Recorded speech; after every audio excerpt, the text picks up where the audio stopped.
시청자 여러분 안녕하십니까? 3월 10일 뉴스플러스 시작합니다.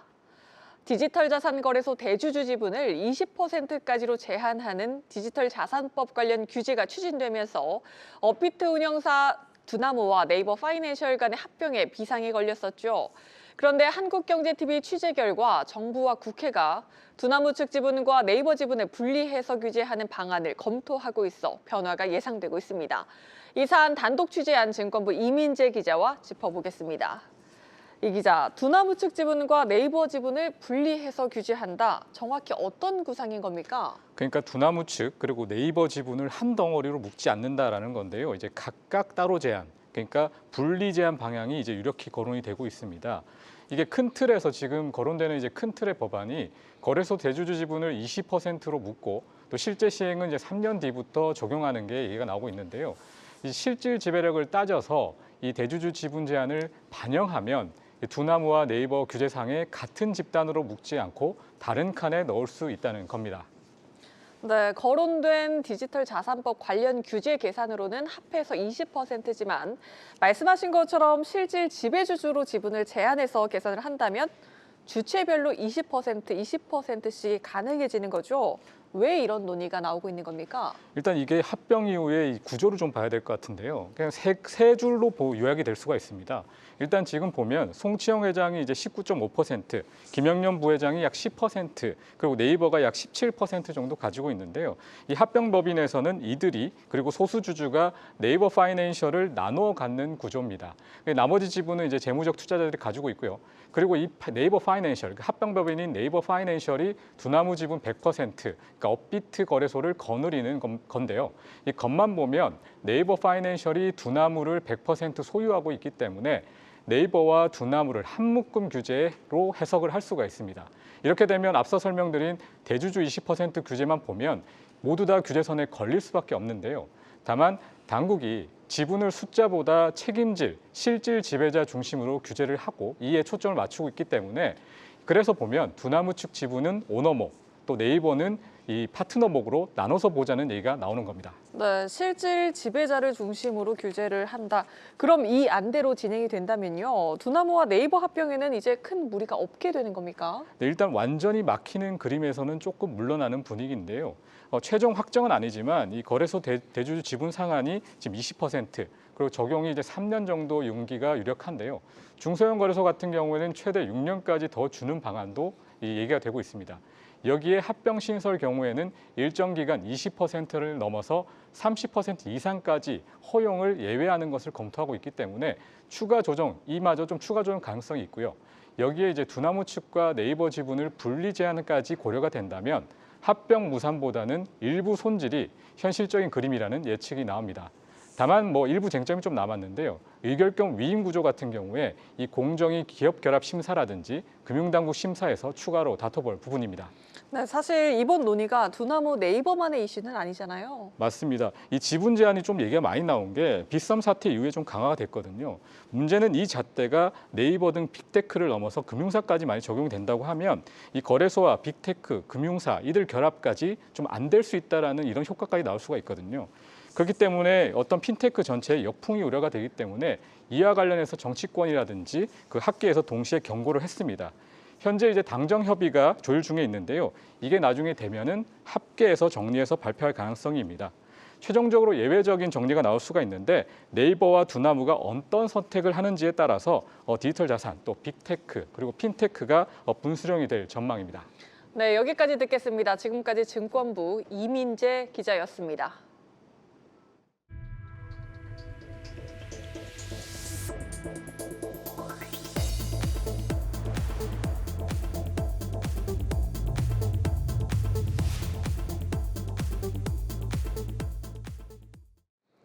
어제는 매도 사이드카의 서킷 브레이커가, 오늘은 매수 사이드카가 발동된 코스피. 그야말로 현기증이 나는 롤러코스터 장세가 이어지고 있습니다. 시장 변동성이 코로나 시기 이후 가장 높은 수준인데 증권사 객장에는 오히려 투자 경험이 상대적으로 적은 고령층 투자자들의 발길이 끊이지 않고 있습니다. 김다빈 기자가 현장을 다녀왔습니다. 서울의 한 증권사 객장. 이른 아침부터 상담을 기다리는 투자자들로 북적입니다. 사람이 너무 많아서 순서가 안 되는 거예요. 네, 1시간도 넘게 기다렸는데. 객장을 찾는 고객들은 주로 온라인 주식 거래가 익숙하지 않은 고령층 투자자들입니다. 계좌 없어서 계좌 틀어왔어요. 모바일로 된다 그래갖고 했는데 막 겁이 나갖고. 한동안 잠자고 있던 계좌를 다시 활용하려는 투자자도 있습니다. 옛날에 하다가 말았죠. 다시 해보려고 그러거든. 수익률이 워낙 좋으니까. 증권사에 따르면 올해 1월 20, 30대의 주식 회전율은 30%대에 그쳤지만 60대는 74%가 넘었습니다. 연령대가 높을수록 활발하게 거래에 나선 겁니다. 또 지난해 8월에 비해 올해 2월 신규 주식 계좌 수 증가율은 70대가 313%로 가장 높았습니다. 과거 부동산이나 예금 중심이었던 고령층 자금이 주식시장으로 옮겨가고 있다는 해석도 나옵니다. 실제 5, 60대에서 앞으로 집값이 더 오를 것이라는 기대가 한 달 사이 15% 넘게 떨어진 것으로 나타났습니다. 반면 한국갤럽 여론조사에 따르면 주식을 유망한 투자처로 보는 시각은 더 뚜렷해졌습니다. 그러나 이러한 움직임에 대한 주의를 당부하는 목소리도 적지 않습니다. 큰 돈을 가지고 급하게 단기 급등을 노리고 들어오는 전략은 위험한 전략일 수도 있는 환경이다. 테마 중심의 급등주에 너무 따라가지 않는 게 가장 중요할 것 같아요. 증시 변동성이 커진 만큼 투자 경험이 많지 않은 고령층일수록 수익 기대보다는 위험 관리에 더 무게를 둬야 한다는 지적이 나옵니다. 한국경제TV 김다빈입니다. 지난달 국내 전기차 시장에서 기아가 테슬라를 제치고 월간 판매 역대 최다 기록을 세웠습니다. 친환경차에 대한 높은 관심이 실제 판매로 이어지고 있는 건데요. 이 기세를 몰아 기아는 4년 만에 새로운 하이브리드 차량을 내세워 독주 체제 굳히기에 나섰습니다. 보도에 이지효 기자입니다. 기아가 대표 친환경 SUV 더 뉴 니로를 4년 만에 공개했습니다. 2022년 출시된 2세대를 기반으로 한 부분 변경 모델입니다. 시장에서 검증된 기존 니로 정체성을 유지하면서 안전과 편의 사항을 대거 추가했습니다. 2016년 3월 기아는 첨단 하이브리드 기술을 집약해서 친환경이라는 기치를 SUV에 담아 니로를 공개했습니다. 니로는 전 세계 누적 판매 120만 대를 달성하며 가장 눈길을 끄는 건 연비입니다. 차체 무게가 약 45kg 늘어났지만 리터당 20km 수준의 연비를 유지했습니다. 국내 하이브리드 차량 중 최고 수준입니다. 친환경차 세제 혜택 기준으로 최상위 트림도 3천만 원대에 살 수 있습니다. 전기차 구매를 주저하지만 실용성은 중시하는 소비자를 하이브리드 모델로 겨냥했다는 평가입니다. 우수한 연비, 여유로운 실내 공간, 그리고 첨단 안전 및 편의 사양을 골고루 갖추었기에 실용적인 이동이라는 자동차의 본질에 가장 가까운 모델. 기아는 테슬라를 제치고 지난달 국내 월간 전기차 판매 역대 최다 기록을 세웠습니다. 같은 기간 미국에서는 하이브리드 판매량이 전년 동월 대비 53% 뛰었습니다. 기아는 전기차에 이어 하이브리드 라인업을 강화해 친환경차 주도권 굳히기에 나선다는 전략입니다. 한국경제TV 이지우입니다. 이른바 노란봉투법으로 불리는 개정 노동조합법이 오늘부터 본격 시행됐습니다. 노란봉투법은 사용자의 범위와 노동쟁의 대상을 확대하고 파업 노동자에 대한 기업의 손해배상 청구를 제한하는 내용을 골자로 하는데요. 시행 첫날부터 삼성전자는 노조의 총파업 예고로 긴장감이 높아지고 있었습니다. 반도체 시장의 경쟁이 한창인 시기에 총파업이 거론되고 있는 만큼 우려가 큽니다. 장슬기 기자가 보도합니다. 삼성전자의 노사 갈등이 노란봉투법 시행 후 첫 시험대에 올랐습니다. 삼성전자 노조는 어제부터 총파업 투쟁 결의에 대한 찬반 투표에 들어갔습니다. 성과급 체계 중 하나인 초과 이익 성과급의 상한선 폐지를 놓고 노사가 이견을 좁히지 못하고 있기 때문입니다. 오늘부터 시행되는 노란봉투법은 파업 등의 쟁의 행위로 인한 손해에 대해 기업이 노조를 상대로 손해배상을 청구하지 못하도록 규정하고 있습니다. 이에 따라 삼성노조는 파업 참여율을 높이는 데 주력하며 회사에 대한 압박 수위를 높여나가고 있습니다. 노조 내부에서는 파업에 참여하지 않으면 적이라는 식의 강경 발언까지 나오며 논란이 일기도 했습니다. 재계에서는 글로벌 반도체 경쟁이 치열한 상황에서 노조 리스크가 산업 성장의 발목을 잡을 수 있다고 우려합니다. 삼성전자는 최근 6세대 고대역폭 메모리 양산에 빠르게 나서며 글로벌 시장 선점에 속도를 내고 있습니다. 이런 가운데 파업이 현실화될 경우 생산 차질은 물론 협력사와 연관 산업까지 영향이 불가피하게 됩니다. 재계는 법 시행 이후 이 같은 노사 간 분쟁 사례가 더욱 늘어날 것으로 우려하고 있습니다. 불법적인 실력 행사를 통해 회사를 압박하는 사태가 이미 벌어지고 있습니다. 최소한의 노사관계 안정을 위해서는 노동계는 원청 기업과의 단체 교섭에서 사용자성이 인정된 범위 외에 무리한 요구를 내세우거나 이를 관철하기 위한 불법 행위는 자제해야 합니다. 재계는 무분별한 노동계의 교섭 요구나 쟁의 행위가 발생하지 않도록 엄정한 판단 체계가 확립돼야 한다고 토로합니다. 한국경제TV 장슬기입니다. 앞서 보신 것처럼 노란봉투법 시행 첫날부터 혼란이 가중되고 있습니다. 고용노동부가 세부 가이드라인과 해석 지침을 발표했지만 현장에서는 한동안 상당한 혼란이 불가피할 것이란 우려가 큽니다.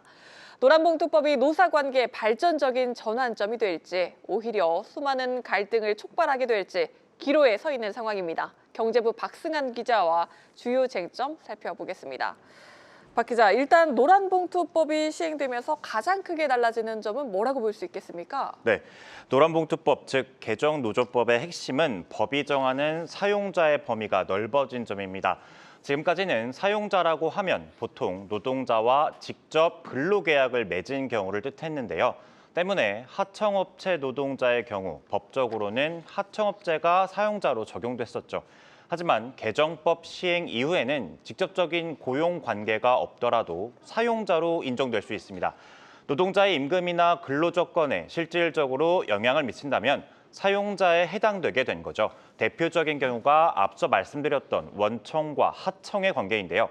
지금까지는 하청 노동자는 자신과 직접 계약 관계에 놓인 기업만 상대할 수 있었는데 앞으로는 원청 기업과도 단체 교섭을 요구할 수 있게 된 겁니다. 나아가 원청 기업은 자사 노조와의 교섭뿐 아니라 하청 노동자와의 노조와도 또 여러 개의 노조가 있다면 이들과도 협의를 진행해야 되게 됐습니다. 네, 사용자의 범위가 확대되면서 하청 노동자도 원청 기업과 단체 교섭을 하게 되는 거군요. 맞습니다.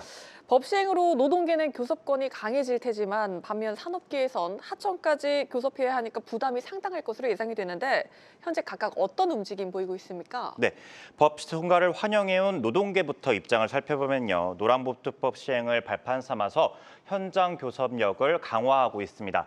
민주노총은 법 시행과 동시에 원청 기업을 상대로 단체 교섭 요구 공문을 발송할 계획인데요. 실제로 약 14만 명의 간접 고용 노동자들이 소속된 노조들을 통해 각각 교섭 요구 공고를 낸 상황입니다. 민주노총은 교섭에 응하지 않는 원청에 대해서는 결의대회와 총파업 등의 투쟁을 예고했습니다. 한국노총 역시 현장 조사를 진행하고 원청 교섭을 준비하는 등 하청 노조들을 지원할 계획입니다. 반면 주요 기업들은 하청 노조의 교섭 요구가 늘어날 상황을 대비하고 있습니다. 관련 태스크포스를 꾸리는가 하면 노무법인과 협력해서 다양한 대응 방안을 마련하는 중입니다. 한국경영자총협회는 노동계를 향해서 무리한 요구나 이를 관철하기 위한 불법 행위를 자제해야 한다면서 정부와 중노위가 공정한 판단 기준을 만들어야 한다고 요청했습니다.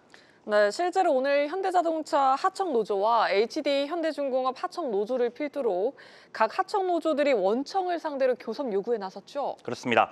앵커 말대로 현대차 하청노조는 상급단체인 금속노조를 통해서 원청에 3차 교섭 요구서를 보낸 걸로 파악됩니다. 이미 2차례 교섭 공문을 보냈었지만 회사가 응답하지 않자 다시 교섭을 요구한 건데요. 현대차 비정규직 지회는 원청을 상대로 정규직 전환과 고용 불안 해소 방안 등을 논의하자고 요구 중입니다. 울산 플랜트 건설 노조 역시 민주노총을 통해서 SK, S-오일, 고려아연 등 석유화학 업체들과 현대건설과 현대엔지니어링 등의 교섭 요구서를 보냈습니다. 포스코 역시 광양제철소와 포항제철소의 하청 노조로부터 보시는 것처럼 교섭을 요구받았다는 공고문을 오늘 게시했는데요. 전체 하청 노조 34곳의 조합원 3,500여 명이 요구한 교섭 사실을 식당 벽에 게시문을 통해서 알렸습니다. 민주노총에 따르면 원청 교섭 요구에 나설 수 있는 전체 조합원은 약 13만 명에 달할 것으로 예상됩니다. 하청 노조들은 소통 창구를 단일화해야 하지만 이해관계가 다르거나 갈등 가능성이 있다면 나누는 것이 허용된 만큼 전체 조섭 건수는 정부 집계를 확인해봐야 할 수 있습니다. 네, 한동안은 노동계와 산업계 모두 혼란이 불가피할 것으로 예상되고 있습니다. 이 상황에서 정부는 어떤 입장인 겁니까? 네, 노란봉투법 시행으로 정부는 원청과 하청의 상생으로 연결되도록 하겠다는 게 원칙론입니다.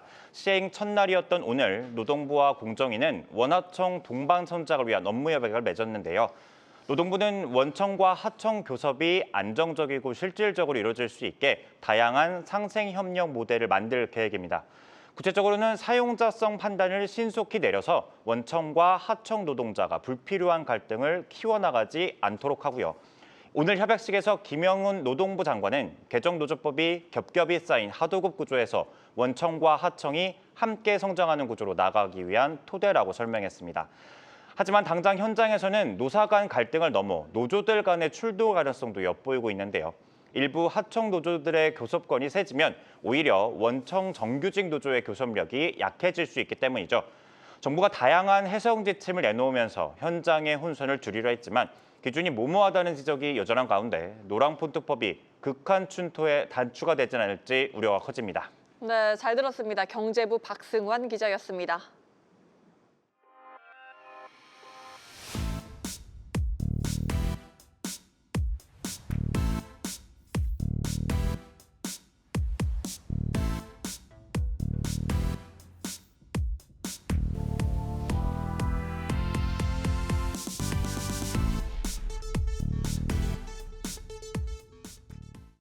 노란봉투법 시행 첫날 이재명 대통령은 대중소기업이 함께 성장할 수 있는 순환 생태계 조성이 필요하다고 밝혔습니다.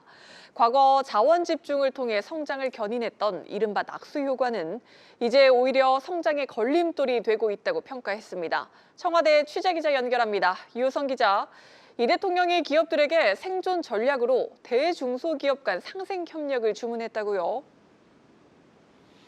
네, 오늘 청와대에서 이재명 대통령 주재로 이 상생을 실천하는 기업인 간담회가 열렸습니다. 이 자리에는 삼성전자와 SK, 현대자동차, 한화오션 등 이 대기업과 협력 중소기업 등이 참석해 상생 실천을 통해 이뤄낸 다양한 협력 사례를 공유했습니다. 이 대통령은 이 자리에서 이 소위 몰빵이라고 하는 자원과 기회를 특정 부분에 집중해서 낙수 효과를 누리는 전략은 현대 경제에 어울리지 않는다고 평가했습니다. 이어 고부가 첨단 산업 시대에는 수직 계열화나 인건비 절감보단 공정 순환 생태계를 만들어 창의와 혁신이 작동하게 만들어야 한다며 이 지속 가능한 발전이 가능한 사회로 나아가야 한다고 강조했습니다. 대중소기업 간의 상생 협력은 시혜가 아닌 이건 투자다. 심하게 얘기하면 생존 전략일 수도 있겠다, 그런 생각이 듭니다. 상생 협력의 생태계를 조성하는 것은 실력 있는 파트너를 직접 키워내고 또 팀워크를 형성하는 매우 효율적인 투자라는 생각이 들고. 네, 또 이 자리에서 하청 노동자에게도 원청 근로자와 동일한 비율의 성과급을 지급했다며 상생 협력 모범 사례로 한화오션에 콕 집어 감사를 표했다고요. 네, 이 대통령은 한화오션이 하청업체 노동자에게도 원청 근로자와 같은 비율의 성과급을 지급했다는 소식을 들었다며 이 전화라도 드릴까 하다가 못했다고 말했습니다. 이 한화오션은 최근 조선업 호황과 더불어 한미 조선 협력 사업인 마스카 프로젝트 등의 성과로 실적을 크게 개선했습니다. 이런 성과를 바탕으로 직원들에게 성과급을 지급하기로 했고, 이 과정에서 사내 협력사 직원들에게도 원청과 같은 비율의 성과급을 주는 상생 방안을 마련해 시행했습니다. 이 대통령은 정부는 한화오션 사례 같은 상생 문화를 경제 전반에 확산시키길 바란다며 플랫폼, 방산, 금융 등 산업 전반에 상생 협력 문화가 확산될 수 있도록 뒷받침하겠다고 전했습니다. 지금까지 청와대에서 한국경제TV 유호성입니다. 정부와 여당이 상장사의 상속 증여세 부과 기준을 주가가 아니라 자산을 고려해 결정하도록 하는 일명 주가 누르기 방지법을 추진하면서 건설사들의 고민이 커지고 있습니다. 현재 거론되는 기준선이 주가 순자산 비율 PBR 0.8배 미만인데 이 기준대로라면 상장 건설사 절반 이상이 영향권에 들어가게 됩니다. 신재근 기자가 보도합니다. 주가 누르기 방지법은 주가 순자산 비율 PBR이 0.8배 미만인 상장사를 대상으로 합니다. 상장사 지배주주가 상속 증여에 나설 경우 지금의 주가 방식이 아니라 비상장사처럼 순자산 가치의 80%를 기준으로 자산 가치를 평가해 세금을 물리도록 하겠다는 겁니다. 이렇게 하면 상속 증여를 앞두고 세금을 줄이기 위해 의도적으로 주가를 떨어뜨리는 기업이 사라질 것이란 게 정부 여당의 판단입니다. 문제는 PBR이 0.8배를 밉도는 건설사가 대다수란 점입니다. 국내 증시에서 건설업으로 분류된 전체 55개 상장 건설사 가운데 PBR이 0.8배에 못 미치는 회사는 36곳에 달합니다.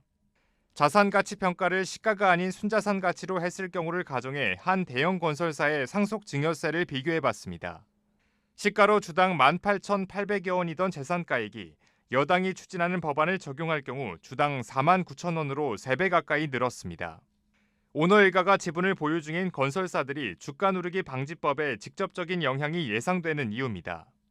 건설사들은 억울하다는 입장입니다. 주가를 의도적으로 누른 것이 아니라는 겁니다. 건설주는 경기 민감도가 높고 부동산 사이클의 영향을 크게 받아 PBR이 낮게 형성되는 측면이 있습니다. 인위적으로 주가를 누른 결과라기보다는 업황과 시장 환경이 반영된 결과라는 시각이 많습니다. 전문가들은 법안의 취지는 이해하면서도 업종별 특수성을 고려할 필요가 있다고 말합니다. 업종에 따라서 그 주가하고의 어떤 순자산 가치와의 괴리가 큰 기업, 큰 업종이 있고 작은 업종이 있거든요. 불합리한 점이 있는 것이죠. 한국경제TV 신재근입니다.